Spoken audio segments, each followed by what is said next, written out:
L'ail, la compresse. Oui. Et puis si elle est enceinte, elle va le ressentir. Si elle est enceinte, ça passe pas. Ça passe pas. Ça passe pas. Si elle est enceinte. Si elle n'est pas enceinte, ça passera tout de suite. Si elle est enceinte, ça va passer. Ce sont les petites astuces. Bon, aujourd'hui, avec la modernisation, on a des tests de grossesse. Vous pouvez prendre en 5 minutes, vous avez votre résultat. Mais pour celui qui veut essayer cela, ça fonctionne très bien. Tout de suite, vous utilisez l'ail comme ça et vous avez des résultats. Voilà. Donc, les asthmatiques peuvent utiliser de l'ail correctement. Les hypertendus devraient en faire une consommation quotidienne. Et il y a un peuple qui se trouve du côté du Tibet, les Hunza. Eux, ils mangent, à partir du mois de mars, avril, mai, juin, ils mangent pratiquement 2-3 gousses d'ail, 2-3 têtes. Ouais, ça, c'est une gousse. Voilà, ils en mangent comme ça 2-3 têtes par jour. Ils le croquent dans leur repas. Et ils se rendent compte qu'un rajeunissement s'installe. D'ailleurs, dans cette région-là, il y a beaucoup de centenaires. Voilà, ce n'est pas le fait du hasard. On peut, nous aussi, en ville ici, l'essayer, en dépit même du fait qu'il y a beaucoup de pollution. On peut régulièrement introduire 2-3 morceaux d'ail dans sa nourriture. Il ne faut pas les cuire. Donc, on fait cuire. On a enlevé une bonne partie des principes actifs. Or, on veut récupérer ces principes actifs. Il y a l'huile essentielle qu'on appelle l'huile d'alyle. Ensuite, il y a des oligo-éléments, la silice, l'iode et tout ça, qui sont bons pour les os, qui sont bons pour la circulation. Dès qu'on va utiliser ces produits-là, on va faire du bien à tout son corps. Donc, une astuce, toutes les semaines, on prend 2 morceaux d'ail ou 2 cuillères à soupe d'huile, on mélange, on laisse au plus, puis on se frotte tout le corps. Ça va embellir la peau, ça va donner une teinte particulière, et puis ça va nous renforcer au niveau de la fermeté de la peau. Voilà, quand les peaux commencent à relâcher, on peut le faire aussi. Ça va faire beaucoup de bien. Donc on écrase avec de l'huile. On écrase, on ajoute de l'huile et puis on s'enduit le corps avec. Oui, on peut s'enduire avec. Et puis, c'est un petit secret aussi. Quand vous êtes attaqué par les forces... Quand vous êtes attaqué... Je vais vous demander, parce que là, il y en a qui en collier, qui le mettent dans les endroits de la maison pour éviter le mauvais sort ou bien pour couper un peu avec... Pour le mauvais sort, c'est bon. Il y a un côté mystique ça c'est connu, Mariam. C'est connu depuis la nuit des temps que les gens accrochaient un paquet d'ail à la porte pour empêcher que les mauvais sorts arrivent dans la maison, que les gens portent de l'ail dans les poches pour empocher le mauvais sort. Mais en même temps, quand vous portez de l'ail, ça fait venir aussi de l'argent chez vous. Donc, c'est un bulbe de bonheur. Voilà. Voilà. En même temps que vous vous protégez contre le mauvais sort, en même temps vous créez les conditions pour que la matière arrive chez vous, que les finances arrivent chez vous. Voilà. Donc, mettre 1 ou 2 morceaux d'ail dans les poches, ce n'est pas mauvais. Ça permet de réaliser cela aussi. Voilà. Voilà ce qu'on peut dire en gros sur l'ail. Mais il faut mettre dans tous les repas de l'ail. Moi, je m'amusais il y a 15 ans en arrière, avec les patients qu'on rencontre, j'ai vu de les gêner avec l'odeur, mais sinon, j'en mangeais pratiquement. Puis les gens disent, mais docteur, toi, tu restes toujours jeune. Et oui, si on mange de l'ail, on va rester jeune. Si on mange de l'ail, toute une tête entière où il y a 5 ou 6 gousses, tous les jours, c'est sûr que le cœur va être propre au niveau de ses pulsations, que les veines vont être nettoyées, que le sang sera rechargé, que la peau sera dynamique. Ah oui, ça, on l'a expérimenté plusieurs fois. Et chaque fois, je peux me glisser 2 ou 3 morceaux d'ail comme ça dans la journée, je le fais. Voilà, ça fait du bien.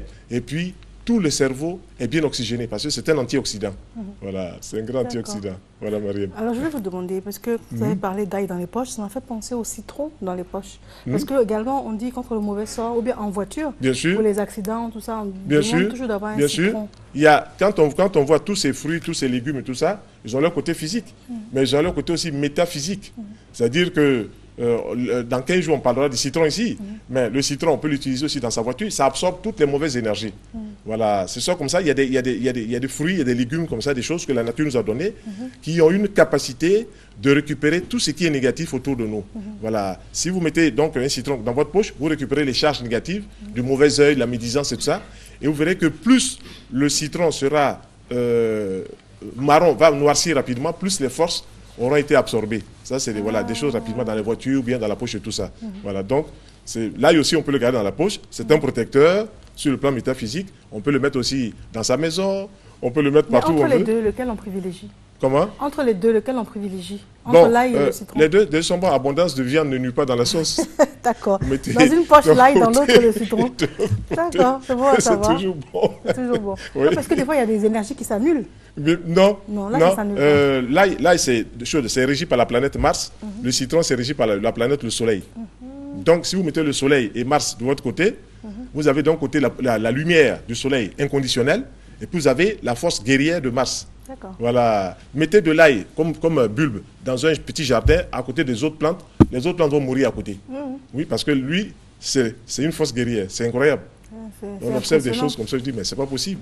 Voilà, là, on pense comme ça, mais dès qu'on le met à côté d'un autre fruit, d'un autre légume, dans le petit jardin, seulement les autres sont obligés de partir. D'accord. Oui, c'est extraordinaire. Est-ce que quand on en abuse, ça peut avoir des conséquences?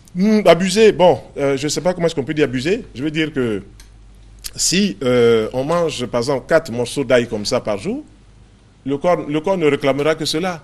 Voilà, et puis dans ces choses-là, si on abuse, comme vous dites, l'excès sera toujours éliminé par la peau, l'excès sera éliminé par les reins, l'excès sera éliminé par les urines et tout ça. Ça ne posera pas de problème. Voilà. On parle de nos enfants. Par contre, si on se met à avaler 3 verres de whisky, c'est sûr que c'est sûr. On va avoir un petit problème. On peut en donner aux enfants? On peut en donner aux enfants. Par exemple, un morceau d'ail comme ça, vous le mettez dans 1 litre d'eau. Dans 1 litre d'eau, vous écrasez ce taille-là, un morceau, puis vous le mettez dans 1 litre d'eau. Le principe actif est là, l'effet brûlant a disparu, et vous en donnez un verre, par exemple, avec un peu de miel le matin. Vous allez faire du bien aux enfants, mais vous allez aussi chasser tous les vers qu'il peut avoir dans le tube digestif par le fait que les enfants ont mélangé des aliments qui n'étaient pas de bonne qualité. Voilà. Donc tout de suite, là, il va faire son travail de salubrité intestinale et vraiment, les enfants se porteront bien. Oui, se porteront bien. Docteur Aka Félix, votre mot de fin, puis un téléphone? Bon, c'est toujours un agréable plaisir, Mariam, de venir parler de santé, de venir parler des choses de la vie, de venir parler de tout ça. Oui, il faut en manger de l'ail. Voilà, tous ceux qui veulent avoir un peu plus de renseignements au-delà de ce qu'on a dit en quelques minutes peuvent nous appeler au 07 90 09 83. Voilà. D'accord. On peut reprendre le téléphone? Voilà, donc merci. On peut reprendre le numéro? L'ail? Le numéro. Le numéro, je reprends. Bon, des gens qui me disent, il dit trop vite ça, je ne sais pas si je dis trop vite. 07 90 09 83. Voilà. Très bien. Voilà. Merci à vous. Merci Mariam. Merci.